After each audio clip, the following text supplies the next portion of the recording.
Such indifference seriously reduces the weight of the beef steers during the long shipment to market. Sometimes the quality of the meat is impaired, for wherever a nail jabs into a flank, the resulting injury destroys a portion of the flesh. And there was a day when no water was given animals, and this carelessness continued despite reduced profits to the cattle raisers. But this fact was not proved until the humane societies had passed the laws which today make it necessary to unload and water cattle every 36 hours they are in transit.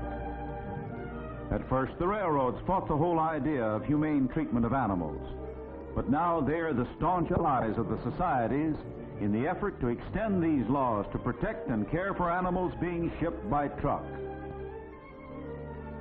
And our optimist the pig brings a few more pounds of ham and bacon to market because the law now says he must be well doused every so often while in transit.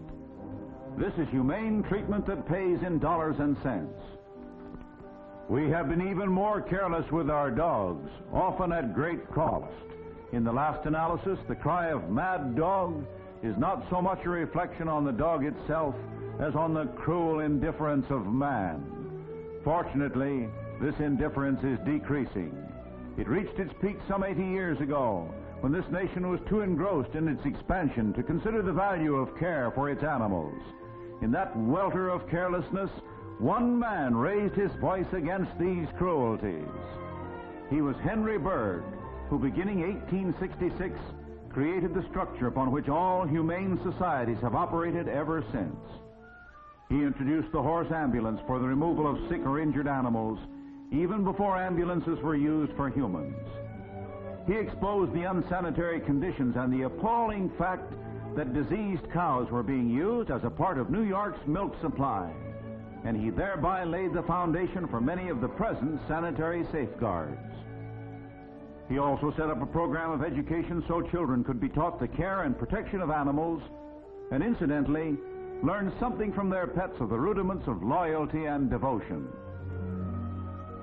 Almost simultaneously with the Bergh's founding of the American Society for the Prevention of Cruelty to Animals in New York City, came the organization of the Massachusetts Society for the Prevention of Cruelty to Animals in Boston, the Pennsylvania SPCA in Philadelphia, the San Francisco and Illinois societies.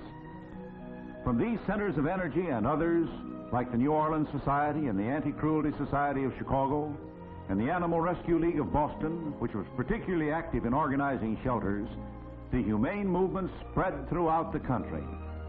Presently, it became apparent that a national organization was needed.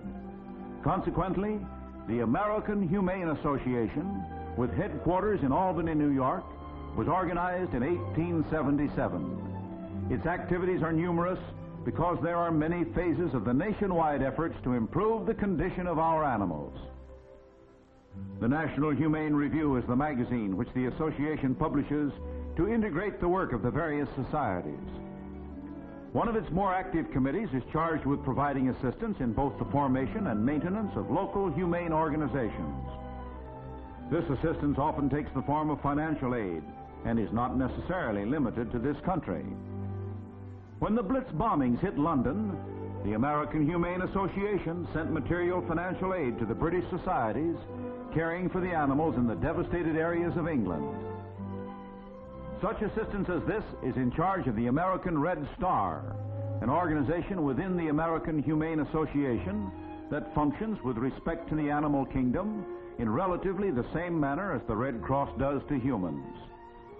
During the recent Midwestern floods, the Red Star, working with the humane societies in the stricken regions, was instrumental in saving and caring for more than 12,000 animals. Since those hectic days of Henry Bergh in the late 1860s, more than 600 humane societies have been formed and are active today. And these are not only located in the large cities, they also exist in smaller communities. Size is no indication of their enthusiasm and the extent of their activities either. From this concerted strength have stemmed the many state and federal laws dealing with the care and treatment of animals, laws which are a credit to this country. But laws on statute books are of themselves just so many printed words.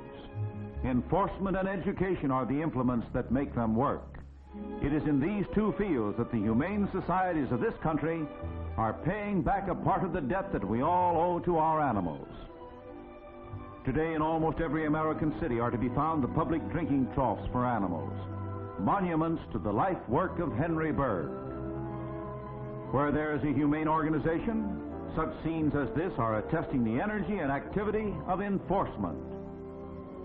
The agents of these societies, either paid workers or volunteers, are vested with police authority.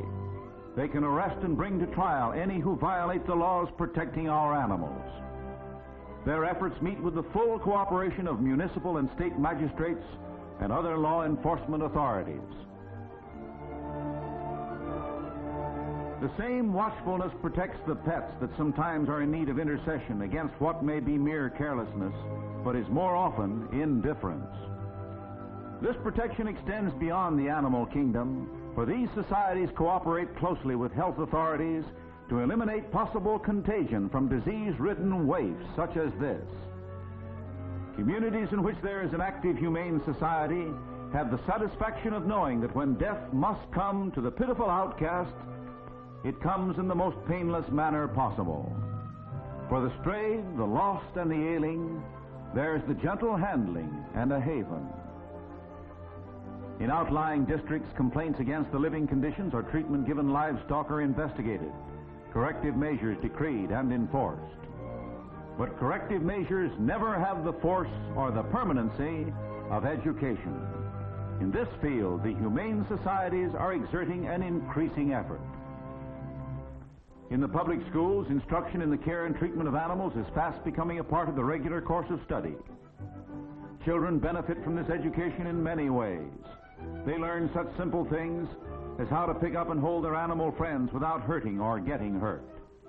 The necessary but sometimes complicated art of bathing is demonstrated. And training in the joys and responsibilities of a private entrance are given to those with a natural desire for nocturnal meanderings. In addition to this practical knowledge, children are also obtaining a sense of responsibility and an understanding of the interdependence that exists between themselves and the animal world. Education such as this helps to awaken and foster in children justice, fair play, and kindliness. Without these principles, there can be no character worthy of citizenship. Perhaps the leaven of kindness first comes into being in such scenes as this, a kindness that will grow and presently extend to other people as well as all animals. And that is a kindness in which we seem sadly lacking when war appears to have pushed gentler emotions into the background.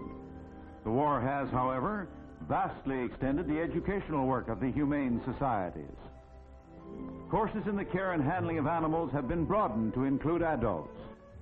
These classes, which are under the supervision of an experienced veterinarian, study first aid methods, the technique and preliminary care of fractures, the more complicated dressings for body injuries. This work, although stimulated by the threat of air bombing, has continued. Standardization of these courses has enabled them to be given throughout all parts of the country. This work is an extension of the activities of the animal hospitals, which are the most important and one of the most beneficial contributions of well-supported animal welfare organizations. The hospitals can further improve some of the conditions, both as to care and in medical and surgical treatment. The humane societies perform another service in which the benefits are shared alike by us humans and our animals: the restoration of lost animals. The helplessness in the eyes of this lost creature is no less urgent than its reflection in the eyes of its owner, and how quickly both vanish when the agent of the society has performed his happy task. And one little girl to whom a beloved pooch was thus returned suddenly lost her indifference and grew well and strong again for no other reason, her doctor declared, than the restoration of her four-legged friend.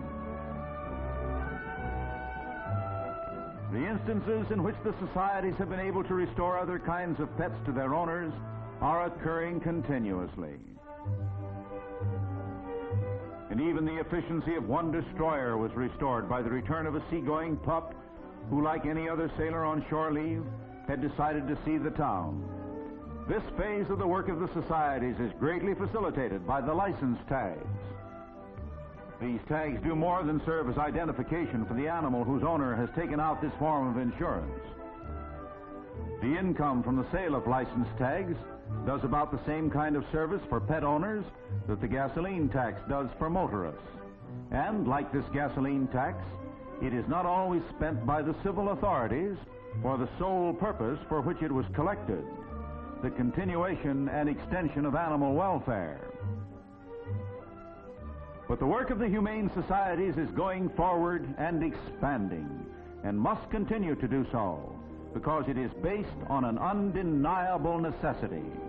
It is the necessity that, as hurried as we are, as preoccupied as our machine age compels us to be, we cannot, for our own sake, ignore our dependence on animals, whether they be the herds on the ranges or the quiet regiments of the great dairy establishments, the undulating flocks, or just plain Fido, whose urgent devotion is a symbol of the willingness of all animals to do the best they can for man. It is to be hoped that someday every one of us will do the best he can for our animals.